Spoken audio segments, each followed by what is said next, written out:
کوئی بھی بول رہا ہوں، ہم نے جو دیکھا مفتی تقی صاحب کہتے ہیں کوئی آدمی بھی اللہ کی بات کرے اس کو اپنے سے بہتر سمجھ کے بات سنو، اللہ تمہیں اس سے فائدہ دے گا کہ اللہ کی بات کر رہا ہے۔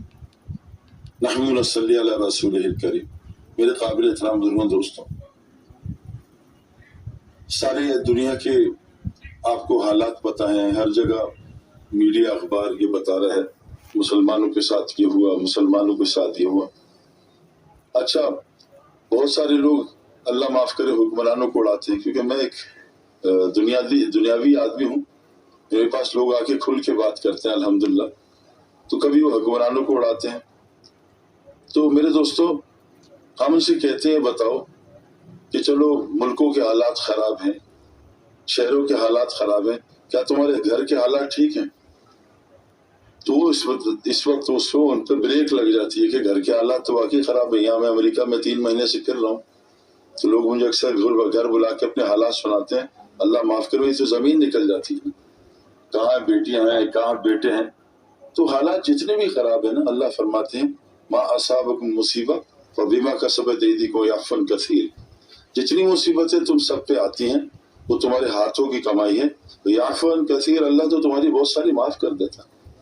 ظہر الفساد فی البر والبحر بما کسبت ایدی الناس، جتنا فساد تم دیکھ رہے ہو خشکی تری میں وہ تمہارے اپنے گناہوں کی وجہ سے نہیں۔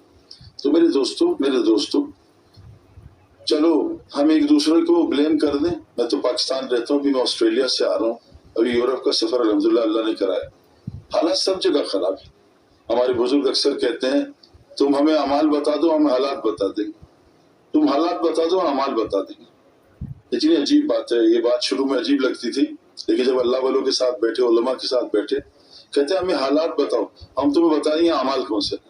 جہاں بیماریاں بہت زیادہ ہیں وہاں فحاشی بہت ہوگی، جہاں موتوں کی کثرت ہے وہاں زنا بہت زیادہ ہوگا، جہاں ناپ تول میں کمی ہے وہاں برکت نہیں ہوگی۔ تو یہ سارے حالات اللہ کے نبی صلی اللہ علیہ وسلم نے ہمیں بتایا کہ ان حالات کا تعلق اعمال سے ہے، سبب سے کوئی تعلق نہیں ہے۔ سبب ایک ذریعہ ہے، ایک امتحان ہے، سبب کو اللہ نے امتحان بنایا، سبب کے بغیر جو ہے ہم امتحان ہوگا ہی نہیں۔ ایک آدمی نابینا ہے، اس کو عورت کا کیا امتحان ہے اس کے لیے؟ تو وہ امتحان ہی نہیں۔ ایک آدمی غریب ہے تو اس کے اوپر مالداری کا امتحان نہیں آئے گا۔ ایک آدمی امیر ہے، اس پہ غربت کا امتحان نہیں ہے۔ ہر آدمی کے اوپر امتحان، کیوں کہ دنیا ہے ہی امتحان کی جگہ۔ اس کو اللہ نے ڈیزائن کیا ہے، انا جعلنا ما الارض زینۃ لها لنبلوہم ایہم احسن عملا، ہم نے دنیا کو امتحان بنایا۔ الذی خلق الموت والحیات لیبلوکم ایہم احسن عملا، ہم نے موت اور زندگی بنائی ہے تمہارے امتحان کے لیے کہ عمل کو کیسے بنا کے آتے۔ جب انسان مرے گا، جب اللہ تعالیٰ کہتے ہیں ہم نے موت زندگی بنائی، موت کا تذکرہ پہلے ہے۔ ہم روزانہ مرتے ہیں، آج بھی رات کو مر کے اٹھے، اللہ نے دوبارہ روح لوٹا دی۔ ابھی دوپہر کو تھوڑی دیر کے لیے میں گاڑی میں مر گیا تھا، پھر اللہ نے روح لوٹا دی۔ جب آدمی مرے گا تو وہ کہے گا یقول یا لیتنی قدمت لحیاتی، ہائے کاش میں اپنی حیات کے لیے قدمت، آگے اپنے کچھ چیز اعمال بھیج دیتے۔ اس کو تو اللہ نے حیات کہا ہی نہیں ہے، یہ تو موت ہے۔ حضرت علی اللہ فرماتے ہیں ہم سب سو رہے، موت پہ آنکھ کھلے گی۔ میرے دوستو، مخلوق ہمارے خلاف ہوگی، مان لیا۔ بہت سارے لوگ کہتے ہیں بیوی بگڑ گئی، بچے بگڑ گئے، شوہر بگڑ گیا۔ اللہ جو ناراض ہے ہم سے، کبھی زلزلہ کبھی سیلاب۔ میں پچھلے 5 سال سے کراچی صرف چھوڑ دیں، پاکستان چھوڑ دیں، کراچی کو اللہ نے 3 سیلاب بھیجے جس سے کراچی پہ سارا تباہ ہو گیا۔ ایک ایک گھر میں 10-10 کروڑ کا نقصان ہوا ہے۔ گیراج میں پانی، گاڑیوں میں پانی، گھروں میں پانی۔ یہ سیلاب جو ہے بلوچستان سندھ میں ہو کے آیا ہوں، اب یہ مراویٹ گئے تھے، ابھی تک سندھ کا پانی خشک نہیں ہوا ہے۔ زمین پانی لے نہیں رہی، لوگ چارپائیوں پہ بستر بچھایا ہے۔ اور مدد کتنی مدد کرے میرے دوستو، ماشاءاللہ ماشاءاللہ، ساری دنیا سے لوگ امداد بھیجتے ہیں۔ پاکستان خود، میں نے غیر مسلموں سے سنا ان کنٹریز سے کہ پاکستان دنیا کی ٹاپ کنٹریز ہے جو صدقہ کرتی ہے۔ میں نے ٹیکسی ڈرائیور جو عرب ہیں وہ میں دوستی ہو جاتی، کہیں نہ کہیں پہچان جاتے ہیں، کب سے سب سے زیادہ ایکسٹرا پیسے پاکستانی دے کے جاتے ہیں۔ اگر پاکستان میں ہمارے حضرات کہتے ہیں مدارس کو بند کر دو، تبلیغ کا کام، تو پاکستان بچ نہیں سکتا اللہ کے، کیونکہ اللہ تبارک تعالیٰ فرماتے ہیں جب تک وہاں کے لوگ مسلح ہیں میں کبھی قوم کو عذاب نہیں دوں گا۔ میں مسلح جو خود بھی اپنی اصلاح کرتے ہیں، اوروں کی فکر عذاب۔ تو یہ جو زلزلے سیلاب ہیں اس کا حکومت سے کیا تعلق؟ یہ جو زلزلے سیلابیں گھر کی لڑائیاں، اس کا باطل قوموں سے کیا تعلق؟ مفتی زین العابدین صاحب کا میں نے ایک بیان سنا تھا، مجھے بہت پسند آیا، میری اپنی زندگی کے لیے فٹ تھا کہ مفتی زین العابدین صاحب فرماتے تھے ایک بات یاد رکھنا میرے دوستوں، جو عربی کی بات کا اثر ہے وہ اردو کا ہو نہیں سکتا، اور جو اردو کا بات ہے وہ انگریزی کا ہو نہیں سکتا۔ مولانا سلیمان کٹانی صاحب ہمارے بہت اچھا انگریزی بولتے ہیں، لیکن کہتے ہیں وہ ٹرانسلیشن ہو ہی نہیں سکتا۔ اب کرکٹ میں کہتے ہیں شارٹ لیگ، تو اردو میں کوئی چھوٹی ٹانگ، تو چھوٹی ٹانگ کا کیسے ٹرانسلیشن ہو؟ لانگ لیگ، لمبی ٹانگ، سلی میڈون، پاگل میڈون، سلی میڈو، پاگل میڈو، ٹرانسلیشن ہو نہیں سکتا۔ تو ہمارے بہت سارے ذمہ دار ہیں جو اردو جانتے ہیں، اللہ نے تبلیغ کی زبان کے لیے اردو کو چنا، اردو کو چنا۔ یہ میرے پاس ایک آئرش آیا تھا، تو ہر سال 4 مہینے پاکستان میں لگا رہا تھا، تو مجھے ملنے آیا کیونکہ وہاں کرکٹ جانتے ہیں لوگ، تو کہا، میں نے کہا تم کیوں آئے؟ کہا اردو سیکھنے آیا ہوں۔ میں نے کہا کیوں؟ کہتے ہیں دین سیکھنے کے لیے عربی چاہیے، دین پھیلانے کے لیے انگریزی چاہیے، اور تبلیغ کے کام کو سمجھنے کے لیے اردو چاہیے۔ اب مولانا سعید خان صاحب کہتے تھے ہمارا کام لوگوں کو بے وقوف بنانا ہے، بے وقوف۔ اب اس کی انگلش کیسے کریں؟ بے وقوف کہتے ہیں جس کا کوئی وقوف نہ ہو، چلتا رہے، وقف نہ ہو، بے وقوف چلتا رہے۔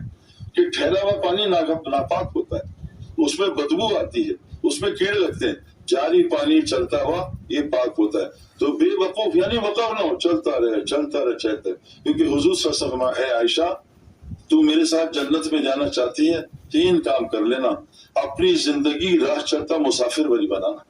ٹھیک ہے، مسافر ہے نا، یہ ویڈیو تو نہیں بنا رہے نا، بس باقی خیر ہے، جزاک اللہ۔ راہ چلتا مسافر، گزرتا راہ چلتا 2 دن 3 دن۔ مقیم تو میرے دوستوں، مقیم کی وہ سوچ ہی نہیں ہو سکتی۔ ہم دبئی ایئرپورٹ پہ جاتے ہیں، ہم مکان تھوڑی بناتے ہیں، آگے آسٹریلیا سفر کرنا ہے، ہم مسافر ہیں۔ مقیم کی سوچ، مسافر کی سوچ میں زمین آسمان کا فرق ہے، اس کی تفقع میں زمین آسمان کا فرق ہے۔ ایک آدمی کرائے کے مکان میں رہ رہا ہے، سامنے پکا مکان بن رہا ہے، تو یہ کرائے کے مکان میں پیسہ تھوڑی خرچ کرے گا۔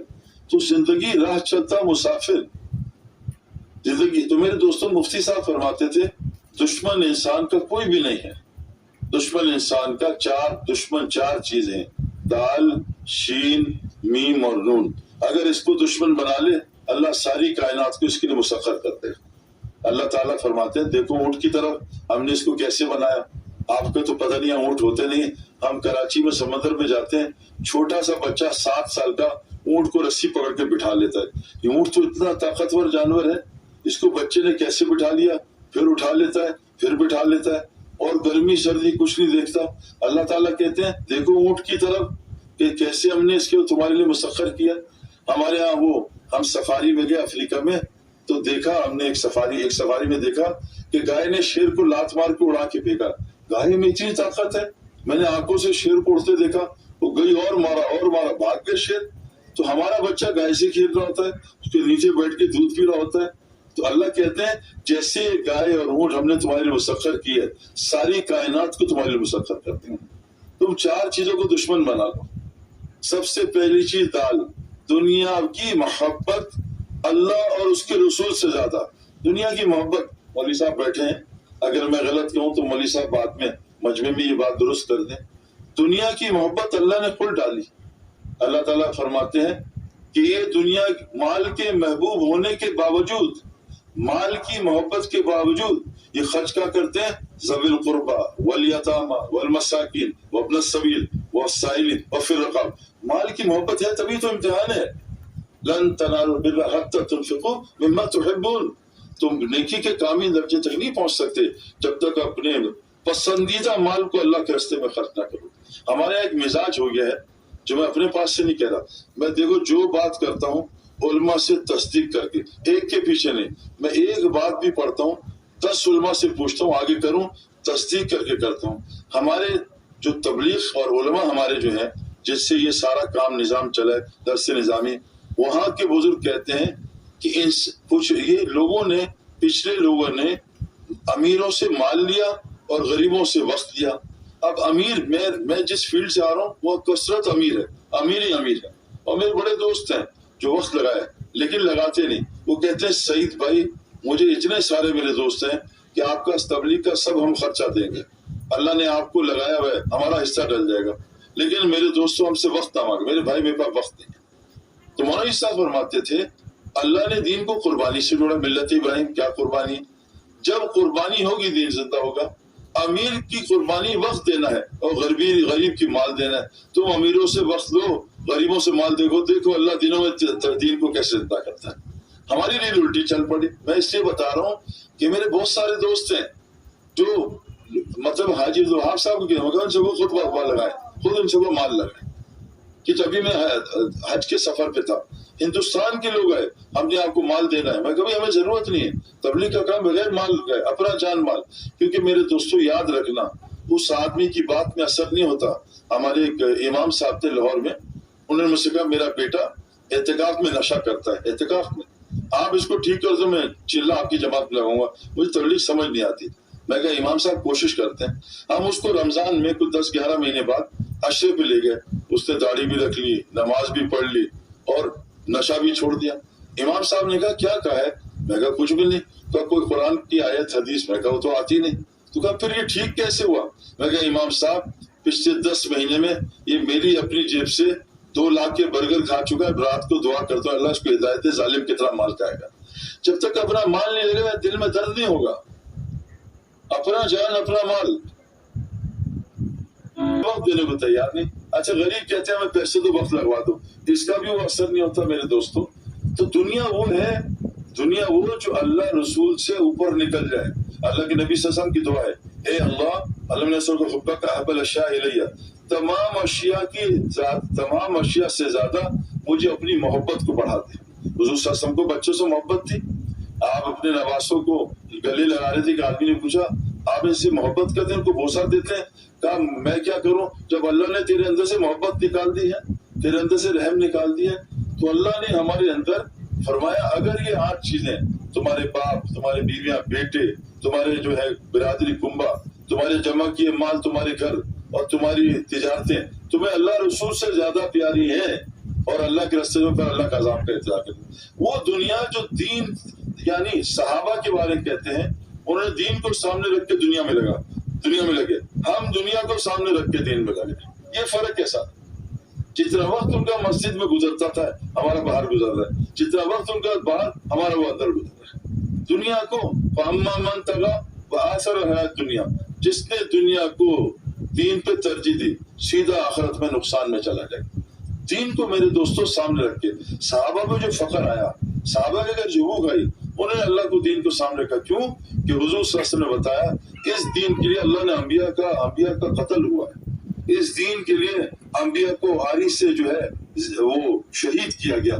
اس دین کے لیے میرے دوستوں فرمایا حضرت آسیہ کو ہیلوں سے ٹھوکا گیا. اس دین کے لیے 950 سال جو ہے اپنا نوح علیہ السلام نے تبلیغ کا کام کیا. اس دین کے لیے نوح علیہ السلام کے گھر میں کھانے کو کچھ نہیں ہوتا تھا. ابراہیم دیولہ صاحب فرما رہے تھے 1 سال کا روزہ رکھتے تھے، پانی اور تھوڑا سا کھانا، روٹی نہیں ہوتی تھی. اس دین کے لیے میرے دوستوں عیسیٰ علیہ السلام پہ حالات آئے. اس دین کے لیے میرے دوستوں جو ہے انبیاء پہ حالات آئے. تو میرے دوستوں گزارش یہ ہے دنیا ایک ضرورت کی چیز ہے، استعمال کی چیز ہے. اس سے محبت اللہ فرماتے ہیں والذین آمنوا اشد حبا للہ. اللہ والے ایمان والے کون ہے؟ اللہ سے عشق کرتے ہیں. محبت ہے، عشق صرف اللہ سے جائز ہے. اردو میں دیکھو یہ بات سمجھ آ جاتی ہے.